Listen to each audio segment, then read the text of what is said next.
Ready? হ্যাঁ, ready ready একদম ready. আসসালামু আলাইকুম রহমতুল্লাহ বারাকাতুহ। বিশেষ কথা, আজকের লাইভে আসার একটাই কারণ, মাননীয় হুমায়ুন কবিরকে নিয়ে।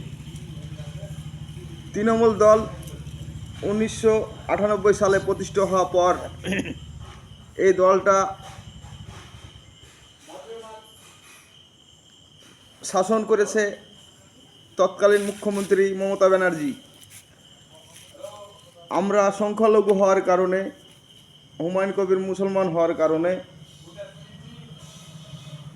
এমন একটা গোপন পরিকল্পনা ছিল, হুমায়ুন কবিরকে 4 ডিসেম্বর সাসপেন্ড করেছিল। এই কারণেই 5 ডিসেম্বর হুমায়ুন কবিরকে অ্যারেস্ট করত, যে কোনো ব্যক্তিতে বাবরির মসজিদ উদ্ঘাটন বন্ধ করত। এটাই ছিল তাদের মূল উদ্দেশ্য। কারণটা, মহামান্য আদালত 8 ডিসেম্বর আদালতে শুনানি ছিল, সেটা সরকারের চাপে,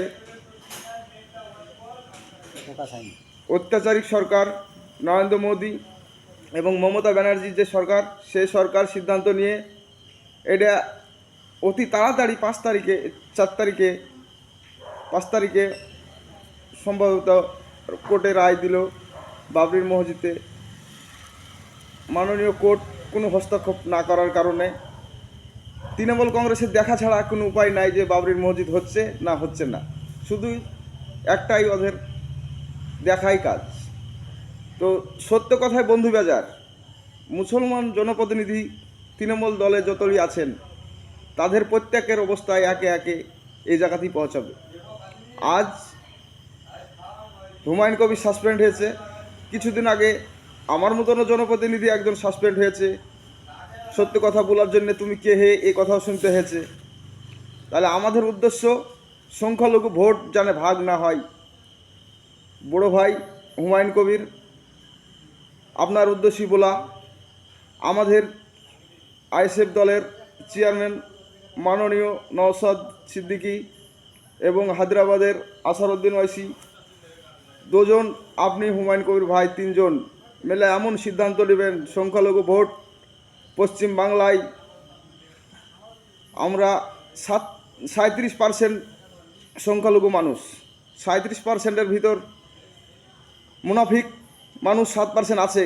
7%কে নিয়ে আমরা এক ধাপও পেছোপা হয় না এবং কিছু ভাবিও না। 7% ভোট যদিও তৃণমূল কংগ্রেসের দালালি করে, গুলামি করে, তাতে আমাদের কিচ্ছু যায় আসে না।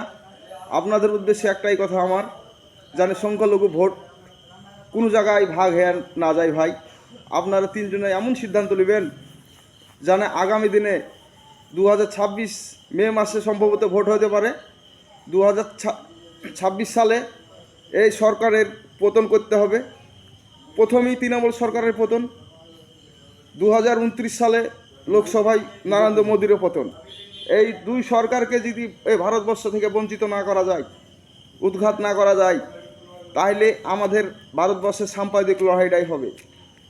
সাম্প্রদায়িক চেষ্টা করছে ওরা, ওদের একটাই কথা বলেছিল, মগ ভণ্ডতার্য বলে হলে একদিন দুইটি কিছু হিন্দু মুসলমান, মুসলিম তার নয়ন মন, হিন্দু তার পান। এরা কিছুই চেয়েছিল না, শুধু চেয়েছিল একটাই, যে রক্তর হুলি খেলবো, মুসলমানকে পাকিস্তান পাঠাবো, বাংলাদেশ পাঠাবো। মানুষ পরিযায়ী শ্রমিক পেটের দায়ে বিদেশে এসে শান্তি নাই। উড়িষ্যায় মারলেও ধরে, মহারাষ্ট্রে মারছে, হরিয়ানায় মারছে, গুজরাট মারছে, ত্রিপুরায় মারছে, বিভিন্ন জায়গায় পরিযায়ী শ্রমিককে মারছে।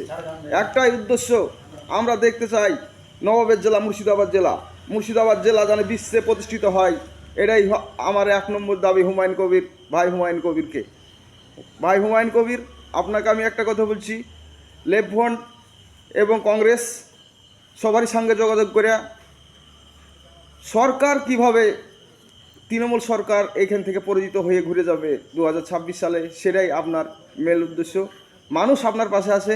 মুর্শিদাবাদ জেলায় 22টা সিটের ভিতর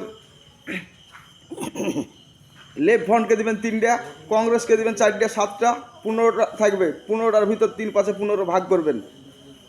আশা করছি এই 15টা সিট নিয়ে মুর্শিদাবাদ থেকে বিশাল ভোটে জয়লাভ করবেন।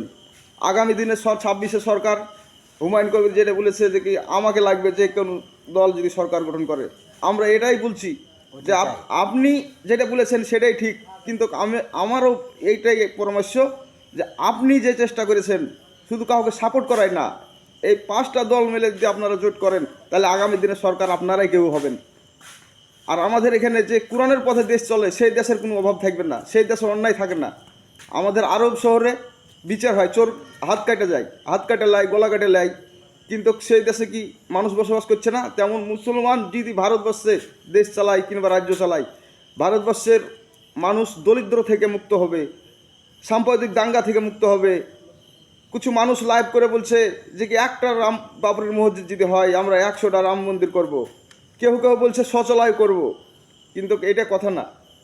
এটা আমরা মুসলমান, কিন্তু আমরা হিন্দু সমাজকে তো আক্রমণ করে কথা বলি না। আমরা মন্দির, আমাদের পাশেই দুর্গা মন্দির আছে, আমাদের এখানে দুর্গা পুজো হয়, আমরা মানুষ দেখাশোনা করি এবং সহযোগিতা করে সবাই মিলেমিশে একে অপরকে আমরা যাওয়া আসা করি, সব কিছু করি। আমাদের হচ্ছে সন্তুষ্টিভাবে মানুষ জানে উৎসাহ পায়, মানুষ জানে দাঙ্গা মুক্ত থাকে, আমরা জানে সকল সময় একসঙ্গে বসবাস করতে পারি। হিন্দু মুসলমান আমাদের কেউ, সবাই আমরা ভাই ভাই, কারোর সাথে আমাদের কারোর শত্রুতা নাই। এটাই মূল উদ্দেশ্য।